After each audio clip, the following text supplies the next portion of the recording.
and E is concerned.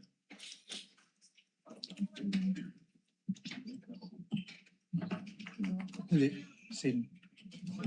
Same. Hindi yung blurry.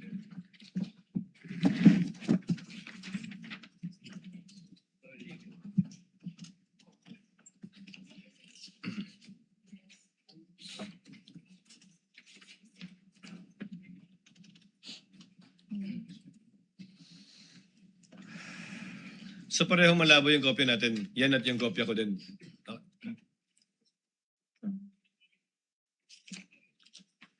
Mr. Witness, if you don't see anything, it's okay. I can only confirm the signed minutes, but the annexes, there are some unreadable, Your Honor. Yeah. But the signed minutes, I confirm, sir, that this is The what? the copy of the minutes. Your Honor, This is for, the copy of The the minutes, but not the attachment, because clearly the attachment P4-20D and -E are both Yes, Your Honor. unclear. Would that be correct? Yes, Your Honor. So only as to the supposed affidavit and not to the two attachments. You Yes, Your cannot Honor. identify them. Noted. Thank you so much.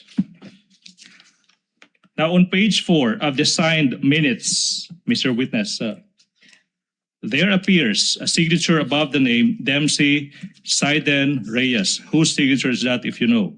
It is the signature of Dempsey Reyes, sir. And how do you know that that is his signature?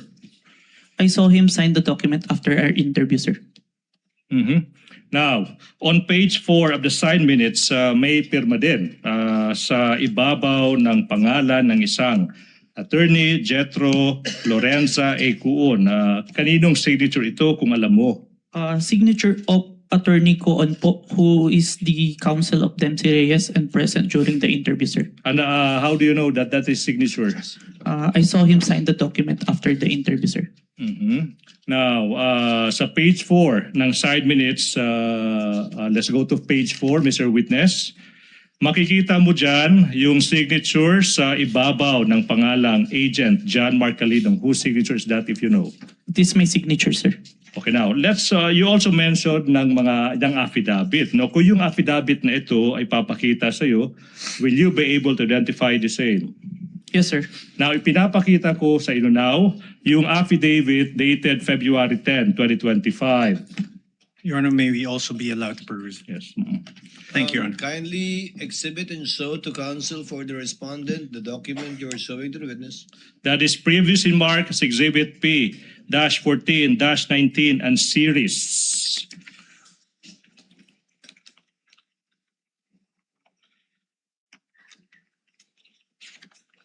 And if the court may inquire as to the remainder of the testimony of this witness, we are about to wind up the testimony of this witness, Your Honor, please.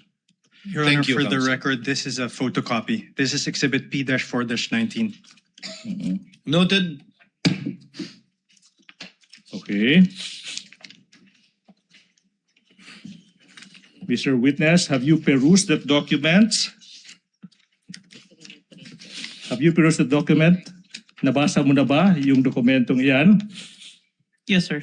Now, what relation, if any, does that document have with the affidavit you mentioned? This is the affidavit attesting my interview with Dempsey Reyes, sir. Copy of the affidavit, sir. Now, on page 2 of the affidavit, may makikita ang pirma sa ibabaw ng pangalang Agent John Mark Calidong. Kaninong pirma ba iyan? It is my signature, sir. Now, on page 2, may pirma din sa ibabaw ng pangalang Attorney Van Homer ang Luben. Kaninong pirma ba iyan? Signature po ni Attorney Ang Luben, sir. Ba't mo nalaman na iyan ay isang pirma ni Attorney Ang Luben? I saw him sign the document and I have viewed and acted upon documents bearing his signature. Kaya familiar po ako. Thank you so much. Now, I'm now showing you the other affidavit of even date, February 10, 2025. That is previously marked as Exhibit P-Roman numeral 4-21 and series. Your Can Honor. you peruse the same? Your Honor, may be allowed. Thank you, Your Honor. Kindly show counsel for respondent a copy of the document that the witness will testify to.